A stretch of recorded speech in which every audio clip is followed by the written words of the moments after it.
C'est très difficile de l'expliquer. Effectivement, à la mi-temps, on pensait qu'on avait emprunté le bon chemin. Et puis en deuxième mi-temps, physiquement, on a été un peu comme si la lumière s'était éteinte dès le troisième quart-temps et on a subi les assauts de Dijon. Et donc c'est vraiment une grosse déception parce qu'on avait un petit peu coché ce match-là d'un point de vue comptable et aussi parce que Dijon était amoindri. Donc voilà, on peut dire qu'on était vraiment très très déçus. On était affectés le soir du match et le lendemain. Bien évidemment, le lundi, on était reparti au travail puisque le championnat continue.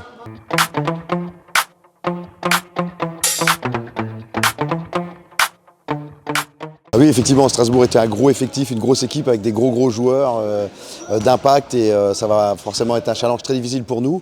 Mais voilà, on essaye d'avancer nous dans notre schéma et il faudra bien évidemment être capable de les stopper. Il y a des joueurs comme Keane, Brown, Davis à l'extérieur qui sont vraiment des joueurs très talentueux. Mais pas seulement, c'est une équipe complète qui est bien composée avec du talent, avec des joueurs un peu plus de l'ombre. Et il va falloir être capable non seulement de les stopper, de défendre et aussi en attaque de ne pas perdre de ballon à l'extérieur et d'essayer de prendre avantage sur les différentes défenses qu'ils proposent.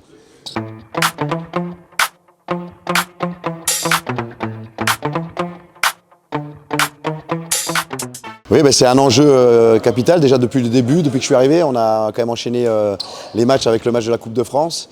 Et c'est vrai qu'on n'est pas gâté par rapport à ça parce qu'on aurait plutôt besoin d'avoir des semaines d'entraînement comme on a eu cette semaine. Mais c'est tout, il faut faire face à la situation actuelle et il faudra non seulement un peu répartir les temps de jeu et puis bien récupérer entre les matchs puisqu'ils s'enchaînent effectivement très vite. Passer un petit message aux supporters par rapport au dernier match de Dijon où ça m'a fait plaisir d'entendre mon nom, mais j'ai juste fait un petit signe de main parce que voilà, j'étais concentré dans le match et j'arrive juste et j'étais concentré sur la partie et à la fin du match je suis reparti aussi directement parce qu'il y avait une grosse déception. Comme je le disais, on avait vraiment la volonté d'ouvrir les victoires à domicile et ça n'a pas été le cas. Donc voilà, mais en tout cas j'ai apprécié le geste et j'espère qu'on pourra communier ensemble rapidement à travers des victoires.